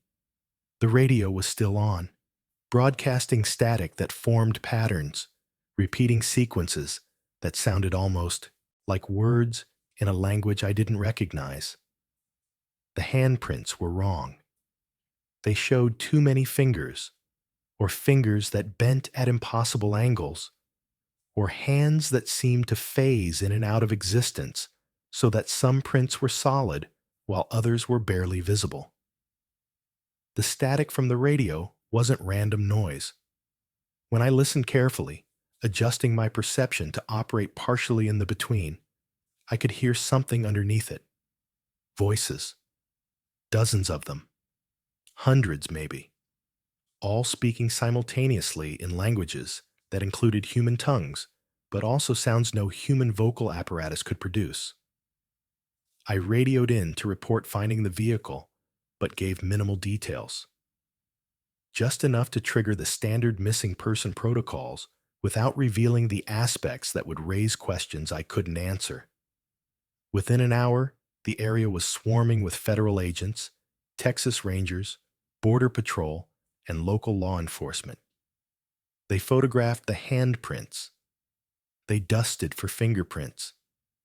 They searched the surrounding area with dogs and helicopters and thermal imaging. They found nothing because they were looking in the wrong reality. I waited until nightfall, until most of the official search parties had withdrawn to regroup and plan the next day's efforts. Then I shifted my perception fully into the between and began tracking Chen through the threshold zones. The trail was immediately apparent once I knew how to look for it. She was leaving a wake in reality itself, a disturbance that propagated through multiple layers simultaneously. Everywhere she'd been, the boundaries between realities were weakened, thin to the point where they were barely holding. I followed her trail for 6 miles before I found her actual position. She was walking through the desert near mile marker 58, moving at a steady pace that seemed almost mechanical. And with each step she took, reality around her transformed. The ground beneath her feet would shift from solid earth to something more liquid, more malleable, before resolving back into desert terrain, but slightly different than it had been. The air around her shimmered with colors that didn't exist in the normal spectrum. The stars overhead would rearrange themselves in response to her passage, forming patterns that held meaning I could almost grasp, but not quite understand. I knew immediately that Chen hadn't crossed into the between. The between had crossed into her. She was walking through the desert near mile marker 66, and every step she took created a new layer of reality around her, a bubble of transformed space that existed in multiple states simultaneously. She was becoming a threshold herself, a living doorway between realities, and she had no control over it, no understanding of what was happening. This was unprecedented. In all my years as a walker, in all the knowledge I'd accumulated from other guardians, in all the documented cases in the coded journals we'd shared, nothing like this had ever been recorded. People crossed into the between. The between didn't cross into people. The phenomenon was supposed to be environmental, geographical, tied to specific locations where the boundaries naturally thinned. But Chen was mobile. She was carrying the threshold with her. Wherever she walked, the between followed, or more accurately, manifested through her as a focal point. I tried to reach her, to guide her back or help her stabilize. But the moment I got close enough to make contact, I felt the pull. Her transformation wanted to spread, wanted to encompass me, wanted to turn me into another walking threshold. The sensation was like being caught in a riptide, a current pulling me toward states of existence I wasn't prepared to experience. I could feel my own carefully maintained boundaries beginning to weaken, my walker consciousness starting to fragment in ways that reminded me of Rodriguez's fate. I barely managed to retreat before I got caught in her field. I pulled back and watched her from a safe distance, trying to understand the mechanics of what had happened. Chen had been a deputy marshal for 8 years, focused primarily on fugitive apprehension and witness protection. She had no history of sensitivity to the between, no family legends or indigenous connections that might have predisposed her to threshold phenomena. By all accounts, she was as thoroughly grounded in normal reality as anyone could be. So how had this happened? I spent 3 days tracking her movements, documenting everything, trying to find patterns. She walked continuously, never stopping, never seeming to need food or water or rest. Her path followed the contours of Highway 170, but diverged frequently into the desert, as if she were responding to features of the landscape that existed in the between, but not in normal geography. Behind her, she left a trail of transformed space that persisted for hours before gradually resolving back to normal reality. But each time the transformation resolved, the area was slightly different. Rock formations would have new crevices or different colors. Desert plants would be rearranged. Sometimes entire sections of terrain would be displaced by a few feet in any direction. On the second night of observation, I witnessed her interact with something. A presence emerged from one of the deeper layers of the between, a form that looked almost human, but was clearly something else entirely. It approached Chen and seemed to communicate with her, though I couldn't hear any sound or detect any conventional method of information exchange. Chen stopped walking for the first time since I'd begun tracking her. She stood perfectly still while the entity circled around her, examining her the way a scientist might examine a specimen under a microscope. Then the entity reached out and touched her. The moment contact was made, the transformation around Chen intensified dramatically. The bubble of altered reality expanded to a radius of nearly 50 yards. I had to retreat further to avoid being caught in it. Inside the bubble, I could see impossible things. Structures that had never existed materializing and dissolving. The terrain shifting between different geological epochs in rapid succession. The sky showing stars from multiple points in time and space simultaneously. And in the center of it all, Chen remained standing, still not moving. But now her body was becoming translucent, as if she were being converted from solid matter into pure information. The entity withdrew after perhaps 10 minutes, stepping back through the layers of reality from which it had emerged. The bubble around Chen contracted gradually, returning to its previous size. And then she started walking again, continuing her endless journey through the threshold zone, leaving transformed space in her wake. I called an emergency meeting of the Walker Network. Using methods we developed for secure communication through the between, I reached out to every guardian I knew, sharing what I was observing, asking if anyone had encountered anything similar. The responses came back over the next few hours, and they were all negative. This was a unique phenomenon, something that suggested the boundaries weren't just weakening, but were actually failing in new and unprecedented ways. Samuel, the most experienced walker I knew, traveled to my location to observe Chen directly. He spent an entire night studying her, running tests, attempting various intervention techniques that had worked on other types of threshold phenomena. Nothing affected her. She continued walking, continued transforming the space around her, continued serving as an unwilling conduit for the between to manifest in normal reality. This is what the entity warned you about, Samuel told me in the pre-dawn hours of the third day. This is the boundary collapse it described. Not a catastrophic failure all at once, but a gradual process where individuals become focal points for the erosion. Chen is just the first. There will be others. More and more as the boundaries continue to weaken. Eventually, there will be so many human thresholds that normal reality itself becomes unstable. Can we stop it? I asked, though I already knew the answer. Not with the abilities we currently have. Not with human-level walker consciousness. We're maintenance workers trying to repair a dam with a finger while the entire structure is crumbling. We need more power, more capability, more integration with the fundamental forces that maintain the boundaries.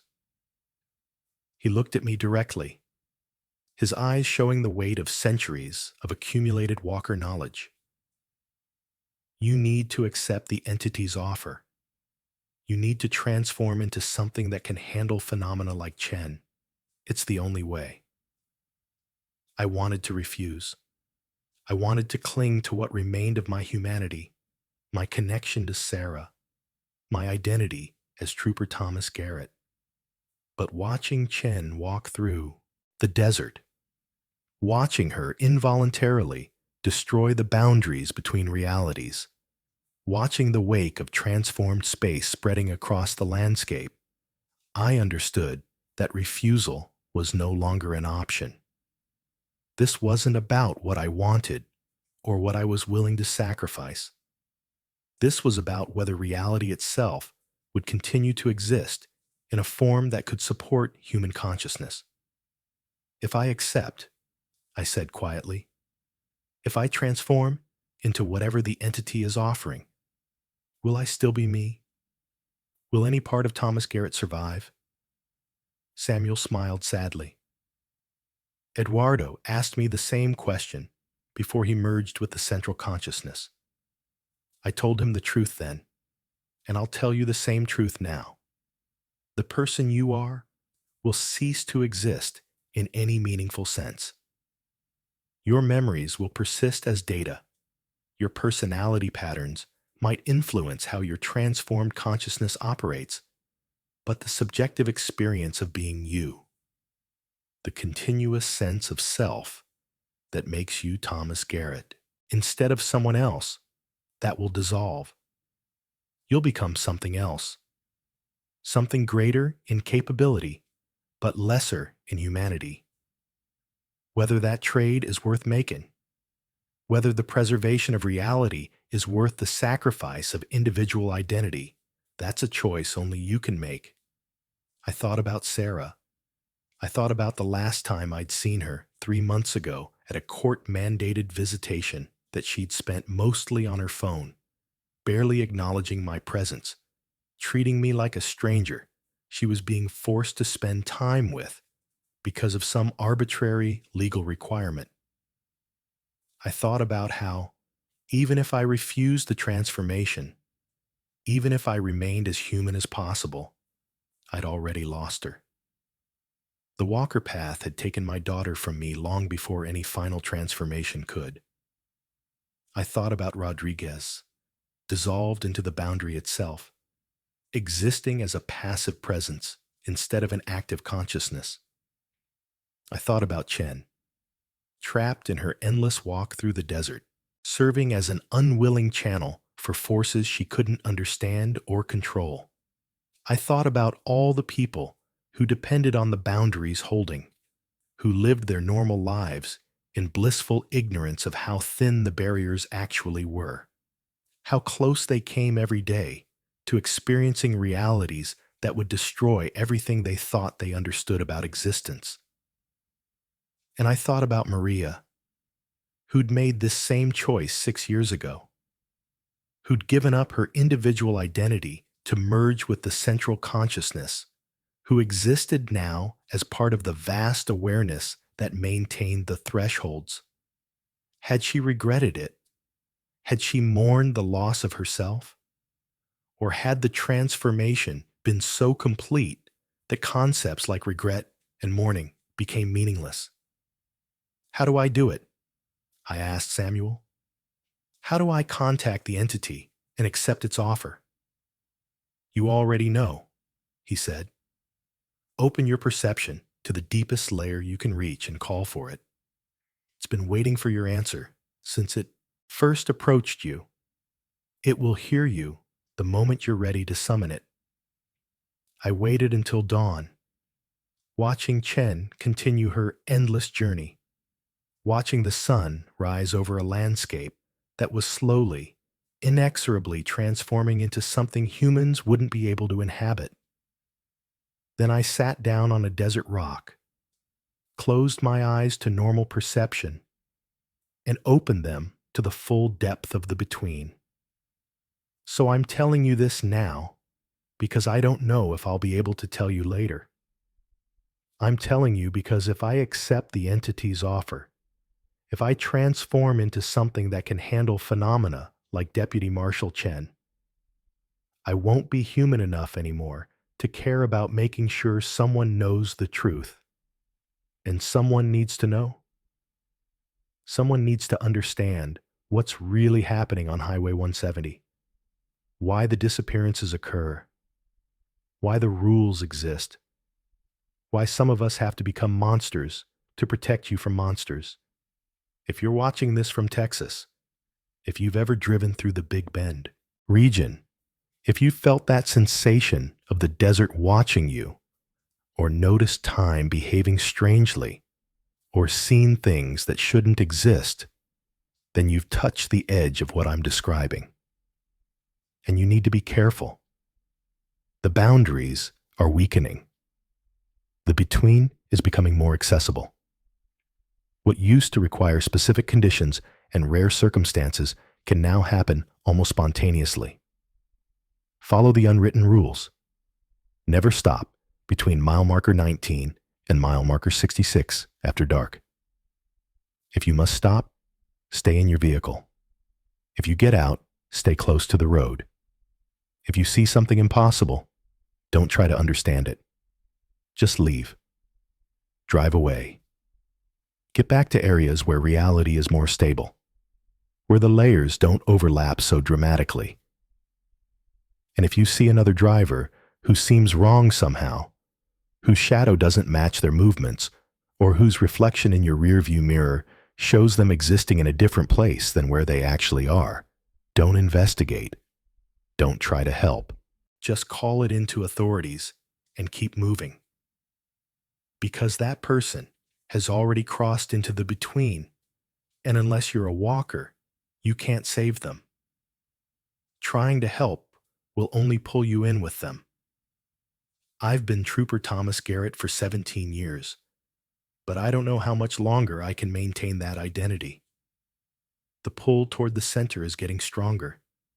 The entity's offer looks more attractive every day, and Deputy Marshal Chen is still out there, still spreading her transformation, still creating new thresholds with every step. The road remembers everything. The between exists whether you believe in it or not. And somewhere in the desert night, Los Caminantes are walking their eternal patrols, maintaining the boundaries between what is and what could be, protecting you from truths that would shatter your understanding of reality. Some boundaries exist for a reason. Some rules shouldn't be broken. And some choices, once made, can never be unmade. Welcome to Highway 170. Welcome to the between. Welcome to the truth that the Texas Department of Public Safety doesn't want you to know. I'm still patrolling. I'm still watching. But I don't know for how much longer. So if you see a trooper on this stretch of road who seems to be looking at something you can't see, who appears to be having a conversation with empty air, who stands at the edge of the desert, staring into the darkness for hours without moving, don't be alarmed. That's just me, or one of the others, like me, doing what we've always done. Maintaining the balance, walking the spaces between the miles, keeping the layers separate so you can continue living in a world that makes sense. Time isn't a line. Reality isn't solid. The missing are never really gone. In the desert, the beautiful, terrible desert of the Big Bend region remembers everything that's ever happened within its boundaries, storing those memories in layers of existence that most people will never perceive and shouldn't want to. Drive carefully out there. Follow the rules. And if something about the road feels wrong, if the miles seem to repeat, or the stars appear in the wrong positions, or your vehicle's instruments start showing impossible readings, just keep driving. Don't stop. Don't investigate. Don't try to understand. Just get past mile marker 66, back into normal reality, back into the comfortable illusion that the world is simple and comprehensible. Because the alternative is to become what I've become. And I wouldn't wish this understanding, this burden, this eternal vigil on anyone. The between is always waiting. The thresholds are always there. And Los Caminantes will keep walking, will keep watching, will keep maintaining the boundaries until there's nothing left of us to maintain them. That's the truth. That's the story. That's what really happened on Highway 170. And every word of it is real.